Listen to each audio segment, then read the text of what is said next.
Okay, I need to say something that nobody is going to say to you. You texting him first every single morning, says, is not sweet. It's not cute. And it is absolutely destroying any chance of him ever missing you. I know, that stings, but stay with me, because what I'm about to share with you completely changed how I show up in relationships, and it's going to change things for you too. Because here's the real problem. Most women are trying so hard to keep a man interested that they never actually let him feel the one thing that would make him addicted to them. And that thing is your absence, not in a cold game-playing way, in a very real, very psychological way that I'm going to break down for you right now. Let me paint you a picture. You meet a guy, there's a spark, you start texting, you're warm, you're fun, you reply fast, because honestly, you like him. And that's not wrong, that's human. But here's what's happening on his end. His brain is getting everything it needs from you. Constant warmth, constant access, constant reassurance that you're there. And when the brain gets everything it needs without any effort, it stops valuing it. This is not me being harsh. This is literally how the brain works. There's a psychological concept called effort justification. And it basically means the more effort the brain puts into something, the higher it rates the value of that thing. So if he can have you fully, your attention, your energy, your time, just by waking up and picking up his phone, his brain files you under comfortable, not can't stop thinking about her. And comfortable is the graveyard of attraction. Now, the women that men genuinely miss, the ones they text at 11 p.m. even after months of silence, those women were never fully available, not because they were playing games, but because they had a whole life happening, and he was only ever getting glimpses of it. That's what we're building today.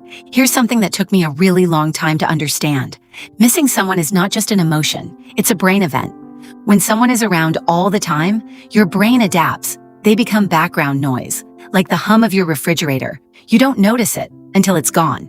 But when there's a gap, when someone who was there suddenly isn't, the brain starts filling in that gap with imagination. And imagination is always more powerful than reality. When he doesn't hear from you, his brain doesn't go quiet. It starts asking questions. What is she doing right now? Is she okay? Did something happen? Does she even care anymore? And those questions? That's the beginning of missing someone. But here's the part women always skip. The gap only works if you've already created something worth missing.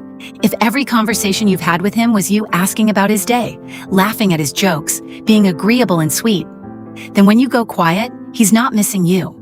He's just mildly confused about where his yes woman went.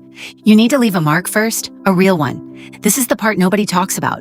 The women men can't forget are not the most beautiful women they've met.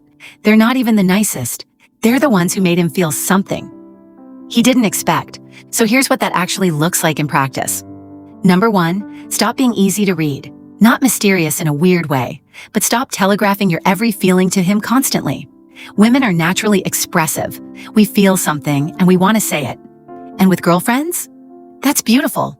With a man you're dating, it hands him all the cards. When he does something thoughtful, you don't have to melt about it. When he cancels on you, you don't have to immediately reassure him it's fine. Let there be a beat. Let him wonder a little. The moment he can't quite predict how you'll respond, he becomes fascinated.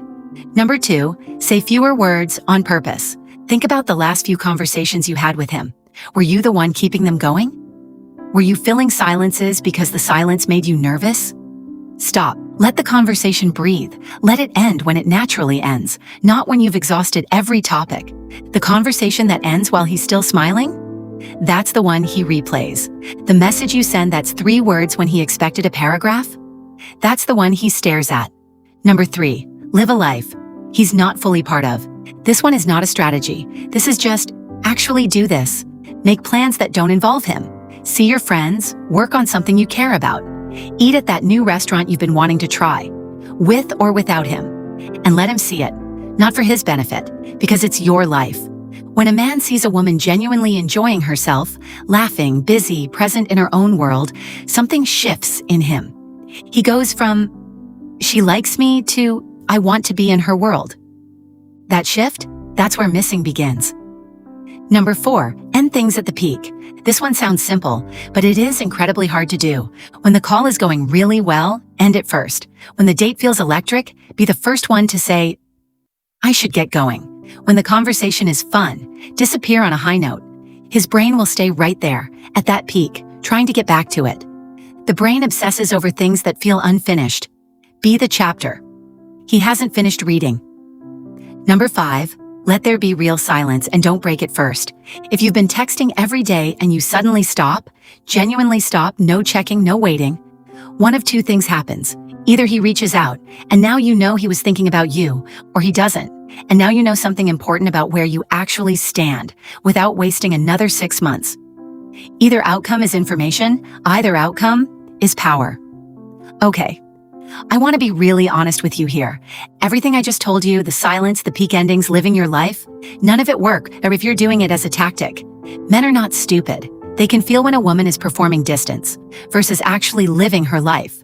They can feel when the silence is strategic versus when a woman is genuinely fulfilled. So the real work isn't about what you text or don't text. The real work is becoming a woman whose absence is actually felt because her presence was actually full. That means knowing who you are outside of him, having opinions you won't swallow just to keep the peace, having energy that's genuinely yours, not borrowed from whether or not he replied. The woman men miss isn't the woman who disappeared on purpose. She's the woman who is so real, so alive, so distinctly herself, that every other woman he meets after her feels like a copy. That's the woman you're building, right now, with every choice you make about how you show up. Now, if this is something you want to go deeper on, because honestly, what I shared today is just the surface. I put together a guide. It's over 150 pages of real psychology, how men bond, how they fall in love, what actually triggers commitment in a man's brain, and why some women always seem to get chosen, and what they're doing differently. It's not fluffy, it's not vague.